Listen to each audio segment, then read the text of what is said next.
आज दिल्ली के हृदय स्थल पर हम लोग सारे माननीय बाबूराम पाल जी की अध्यक्षता में राष्ट्रवादी पार्टी के नेतृत्व में आज दिल्ली के हार्ट में, दिल्ली के हृदय में, जंतर मंतर की स्थली पे सभी लोग उपस्थित हैं। बहुत ज्यादा भूमिका न बनाते हुए मैं असली मुद्दे पर आता हूं। मैं जैसा कि सभी लोग जानते हैं राष्ट्रीय आजाद पार्टी का मैं अध्यक्ष हूं, लेकिन उससे पहले जो सामाजिक न्याय समिति उत्तर प्रदेश में बनी थी मार्च 2018 में, जिसको अक्टूबर 2018 में लागू होना था, वो लागू नहीं हुई। लेकिन माननीय बाबूराम पाल जी 2 अक्टूबर 2022 को रमाबाई मैदान में ये शपथ लिए कि पूरे उत्तर प्रदेश में एक एक गांव में, एक एक घर में हम लोग डंका बजा देंगे। लेकिन सामाजिक न्याय समिति की रिपोर्ट को लागू हर हाल में करेंगे और किसी कीमत पे भी यदि सरकार उसको लागू नहीं करती है तो 2024 के चुनाव में जो सपना देख रहे हैं वो सपना उनका चकनाचूर हो जाएगा। दूसरी बात, भारत सरकार के अंदर की रिपोर्ट माननीय राष्ट्रपति महोदय की टेबल पर है, जो 13 बार विस्तार के बाद आज अंतिम रूप से वो आ चुकी है, लेकिन अभी तक भारत सरकार ने उसका क्रियान्वयन नहीं किया है। दोस्तों, आपको सुनकर आश्चर्य होगा, 1931 की जनगणना में हमारी जनसंख्या, ओबीसी की जनसंख्या 52% थी।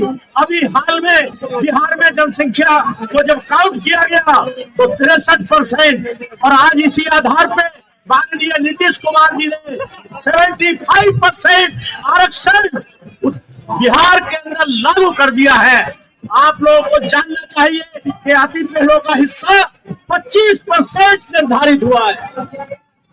आज केवल पिछड़ों की बात नहीं है, बाबूराम पाल जी ने अति पिछड़े, अत्यंत पिछड़े सामाजिक न्याय समिति की रिपोर्ट सभी लोगों को सम्मान दिलाने के काम कर रहे हैं और पूरे देश में जा रहे हैं। ये राष्ट्रीय पार्टी, आजाद पार्टी और तमाम और पार्टियां हैं जो बाबूराम पाल जी की अध्यक्षता में, इनके नेतृत्व में, राष्ट्रीय पार्टी की अगुवाई में हम सारे लोग एक प्लेटफॉर्म पे काम कर रहे हैं।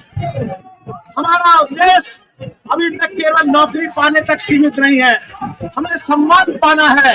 आप जानते हैं SC/ST को MLA MP में भी रिजर्वेशन मिला हुआ है। पहली बात, जनसंख्या की गिनती हो, उत्तर प्रदेश में सामाजिक न्याय की रिपोर्ट लागू हो, जिसमें 7%, 11%, 9% पिछड़ा, अति पिछड़ा, अत्यंत पिछड़ा है। इसके बाद जनसंख्या की गिनती के बाद जो स्थिति आती है, अति पिछड़ों और अत्यंत पिछड़ों को भी प्रतिनिधित्व दिया जाना है। साथ ही साथ जिस प्रकार से SC/ST को मिला हुआ है MP MLA में, आपकी जितनी हिस्सेदारी है उसी प्रकार से MP MLA में भी आपके पद सुनिश्चित किए जाए। एक ताली बजाओ यार, समझो बात को। आपको संसद में बैठना है। इसी 2024 में आपके बाबूराम पाल जी भारत के अंदर संसद में बैठाने का काम आप लोग करो। जोर से अभी तक आपको पता है कि बहुत पहले जो अति पिछड़े, अत्यंत पिछड़े लोग हैं, इनको नीच और कमीन कहा गया। मैं भी अति पिछड़े वर्ग से आता हूँ, अत्यंत पिछड़े वर्ग से आता हूँ। हमारी स्थिति दलितों के समान है। इसलिए आज के बाद स्वतंत्र भारत में अगर किसी ने हमें, हमारे भाई को, हमारी बहू बेटी को नीच और कमीन कहने की हिमाकत की तो उसका मुंह तोड़ जवाब दिया जाए। राष्ट्रीय पार्टी जिंदाबाद, राष्ट्रीय पार्टी जिंदाबाद। हम किसी से भीख नहीं मांग रहे हैं, हम अपना हक मांग रहे हैं, अपना अधिकार मांग रहे हैं और ये अधिकार लेकर रहेंगे, लेकर रहेंगे। बाबूराम पाल जिंदाबाद।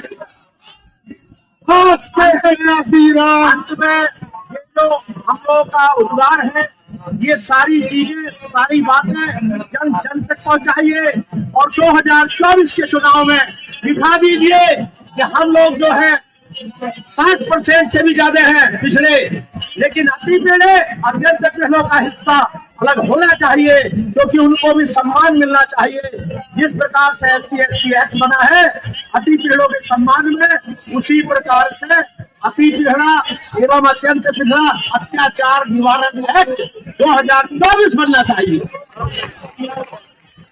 साथ ही साथ जनसंख्या की गिनती होनी चाहिए OBC की, और जो जनसंख्या आती है उसके अनुपात में ही अति पिछड़े अत्यंत पिछड़ों को हिस्सेदारी होनी चाहिए, और साथ साथ MP MLA में भी हमारी हिस्सेदारी सुनिश्चित होनी चाहिए। इन्हीं शब्दों के साथ मैं अपनी बात को विराम देता हूँ। राष्ट्रीय पार्टी जिंदाबाद, जिंदाबाद पार्टी जिंदाबाद, जिंदाबाद अपना दल पार्टी, भागीदारी पार्टी, राष्ट्रीय पार्टी जिंदाबाद, आजाद पार्टी।